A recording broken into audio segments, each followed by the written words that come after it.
Mary Queen of Scots was sent to France in 1548 for her safety. She would be safe in France as long as she didn't draw any cartoons of the Prophet Muhammad or anything like that, you know. And while she was in France, she was to be married to the French dauphin Francois. Now Mary, she was beautiful, she was elegant, she was tall, she was charming, and Francois, well, he was kind of small and frail and sickly and spoilt. Basically, Mary was miles out of his league. The only reason that she was marrying him was for his royal credentials, exactly like Wills and Kate or Meghan and Harry or Princess Diana or basically any lassie that decides to marry into that fucking family of inbreds. And the French royal court, it must have seemed alien to a young Mary coming from Scotland. If France is the Hilton, then we're very much the Doubletree, you ken? And Mary's education in France, it was very carefully planned out. She very quickly became fluent in French, which was her preferred language throughout her lifetime. Mary was the one that changed the Scottish spelling of Stuart to the French spelling, U-A-R-T. She would sign her name Marie Stuart in the French style, although she would still converse in Scots with her famed travel companions, the Four Marys. Mary, she was a renowned dancer. She enjoyed singing and playing the lute. She was an expert rider, which in the recent adaptation of Mary's life that I watched, Mary Queen of Cox, the actress that plays Mary, she too is an expert rider. I can promise you that, folks. Basically, Mary's time in France was the happiest of her life. She was married to Francois on the 24th of April, 1558, in excessive pomp, which is saying something for France. Has a hell of a lot of pomp, do you know what I mean? At Notre Dame Cathedral in Paris, making Mary the most powerful woman in Europe, the most powerful person in Europe. Mary was now Queen of Scots, Queen Dauphiness of France, and she had a claim to the English throne. When Henry VIII died, his daughter Mary Tudor became queen. And when Mary died, his other daughter Elizabeth I became queen. But Elizabeth I was the daughter of Anne Boleyn.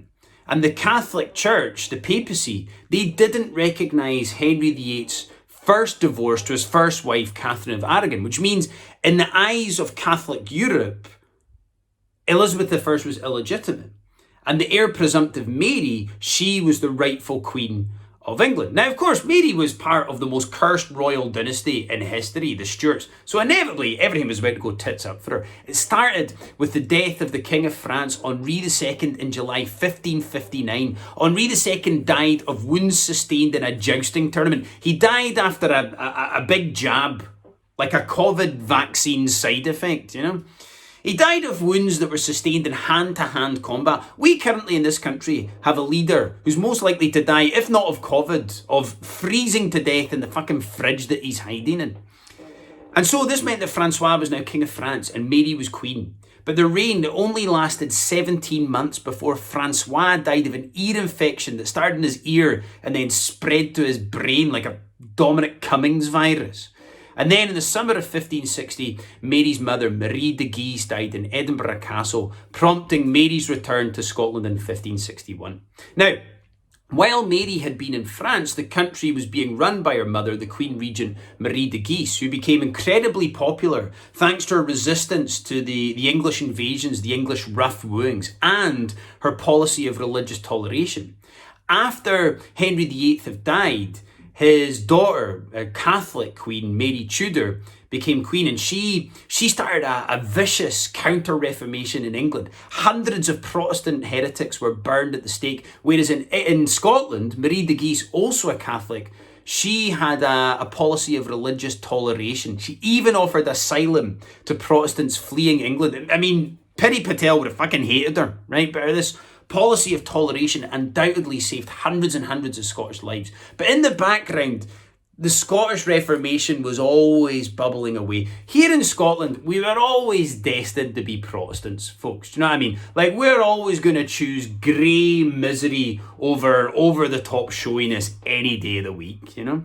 In 1559, the Scottish preacher John Knox, he returned to Scotland from exile in Europe. In 1558, he had written the very snappily titled book, The First Blast of the Trumpet Against the Monstrous Regiment of Women, which is essential reading if you are the sort of prick that has a problem with Sky Sports employing female pundits. Do you know what I mean? I wouldn't advise taking it to your first meeting of your book club, or, by the way, quoting it to your fiancée when you're trying to get her to make your packed lunch for you. Do you know what I mean? That's not going to end well, I can promise you that.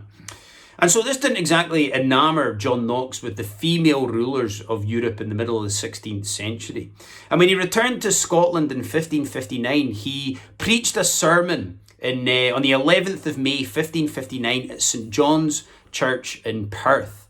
And he got the congregation so worked up that it turned into riots, it turned into a rebellion. The crowd, they started smashing up the church and destroying Catholic monasteries. They did more damage to old churches and monasteries than a grand designs project. And eventually the Protestants, they took Edinburgh and Leith, forcing Marie de Guise to flee to Dunbar. Now, Marie de Guise would pretty quickly after, with French support, retake the city. But she then died in the summer of 1560. And this prompted huge celebrations from John Knox. And it led to the Treaty of Edinburgh being signed in July 1560.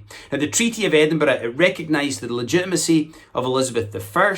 It said that English and French troops would be removed from Scotland, and it essentially marked the end of the old alliance that Scotland had with France, an alliance that had been in place since 1295. And it meant that when Mary returned to Scotland in 1561, she did so as a Catholic monarch in charge of a newly Protestant country.